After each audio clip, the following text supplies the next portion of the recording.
Всем привет, меня зовут Катя, и уже на протяжении 4 лет я нон-стопом путешествую. Сейчас в моем арсенале 31 страна, и 2 года из этих 4 я путешествую абсолютно не имея какой-либо базы, то есть все вещи я вожу с собой, и 2 года нон-стопом перемещаюсь. И если честно, сейчас у меня была попытка прекратить этим заниматься, остановиться где-то на пару месяцев, хотя бы обзавестись своей рутиной, и чтобы, когда я приходила в одну и ту же кофейню, они уже знали, что я закажу. И я знала этих людей в лицо.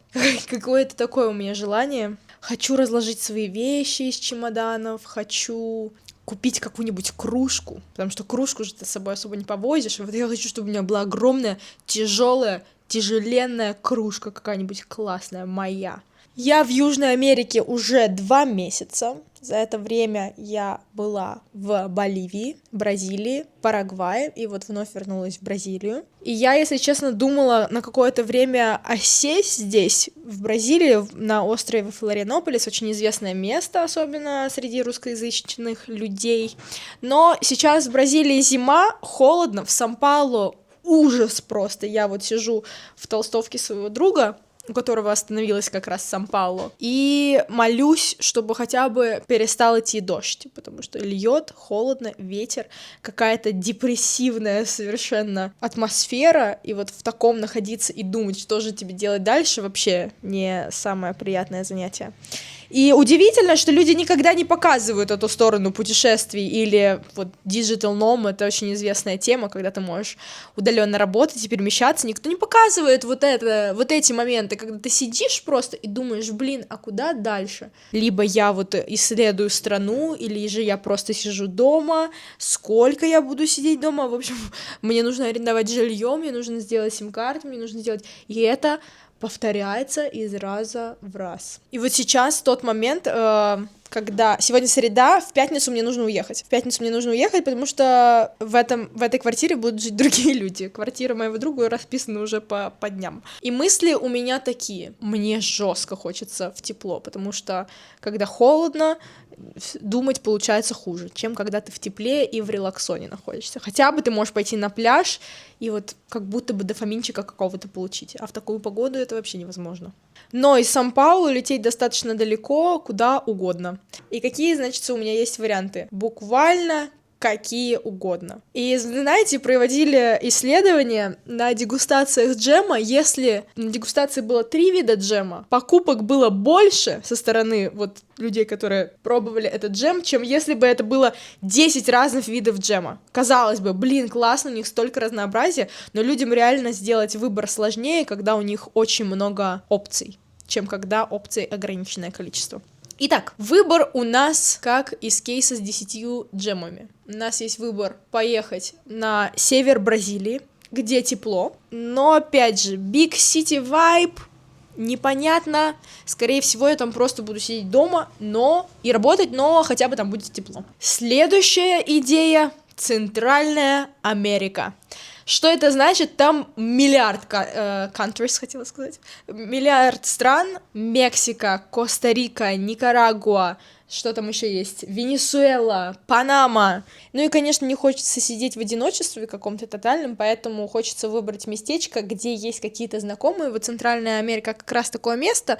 У меня есть знакомый в Венесуэле, и у меня есть какое-то количество друзей американцев, и американцам, допустим, в ту же самую Мексику можно доехать на машине в течение нескольких часов из Лос-Анджелеса. Видео немножечко такого нытикообразного характера. Бывают такие настроения, что я буду удалять это из своей жизни? Да нет, конечно, без таких состояний не будет потом счастья бесконечного. Это вот все как-то чередуется постоянно, очень гармонично, так что все нормально.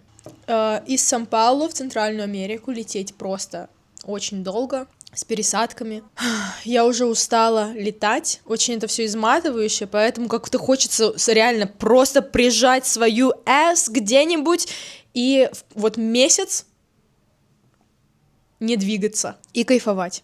Вот чтобы были друзья, к которым у тебя был доступ просто вот такой прямой. Они живут еще в соседнем доме или вообще в соседнем подъезде, как в детстве. Классно бы было. Люди вообще зачастую не осознают цены, которую ты платишь за такой жизненный стиль в путешествии. Он очень красивый. Ты встречаешь огромное количество интересных людей. Ты просто твоих воспоминаний огромное количество, они все такие яркие, интенсивные, ты очень много чувствуешь.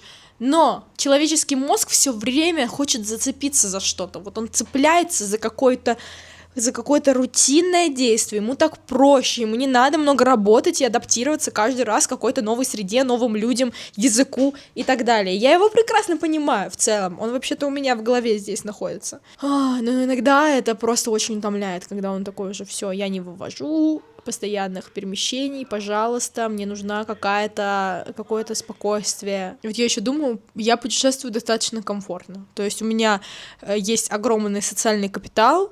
Это значит, что у меня во всех странах есть какие-то знакомые, друзья, и у меня есть ресурсы, которые позволяют мне останавливаться не в палатке на обочине дороги, а в каком-то месте, типа Airbnb. Но я думаю, ребята, которые отшельничают, которые вот годами живут в палатках или путешествуют, многие путешествуют через Южную Америку на мотоцикле. Я вот думаю, капец, как тяжело, наверное, вам.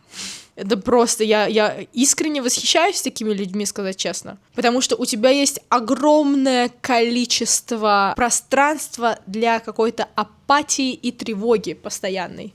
То есть вот эти вот вопросы, которые мы постоянно задаем: а в чем смысл жизни, а правильно ли я все делаю, а куда меня приведут мои действия там через 5, 10, 15 лет, а чего я хочу, а хочу ли я семью, а когда я хочу семью, а как мне найти твоего партнера, который мне подойдет и так далее. Все эти вопросы мы постоянно задаем себе, и неважно, где мы находимся, но когда ты в путешествии, ты особенно ярко все это переживаешь и чувствуешь, и пытаешься найти ответы на вопросы, которые не требуют этих ответов. То есть ты как бы должен просто идти по своей жизни, принимать какие-то решения, и в итоге тебя эти решения куда-то приведут, правильно? То есть если ты выбираешь идти по ступенькам вверх, ты придешь на какой-то верхний этаж. Если ты выбираешь по ступенькам идти вниз, скорее всего, ты придешь на какой-то внешний этаж. И тебе нужно отличать ступеньки вверх от ступенек вниз. И вот в зависимости от того, куда ты хочешь прийти, тебе нужно эти ступеньки выбирать. Господь Бог, как же это сложно, когда ты даже не понимаешь, где ты будешь спать в пятницу, в моем случае. В пятницу мне нужно отсюда уехать. Куда ехать? И вот я свою ас прижму где-нибудь на стуле, у меня будет стол еще. Стол и стул. И я сяду монтировать видео. А пока давайте завершим этот поток слов. Скорее всего, если бы кто-нибудь из вас сидел next to me, вот прямо здесь, мог происходить не только монолог, но и какой-то диалог, чтобы прийти к какому-то заключению, но самостоятельно я пока этого сделать, к сожалению, не могу, не в силах. Но вы обязательно подписывайтесь на канал, может быть, какие-то рекомендации вы можете в комментариях оставить, куда ехать.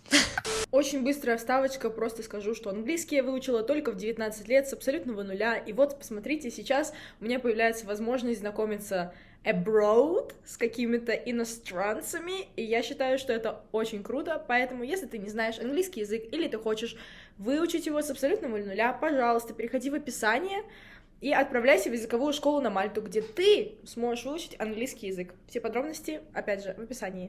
Пока!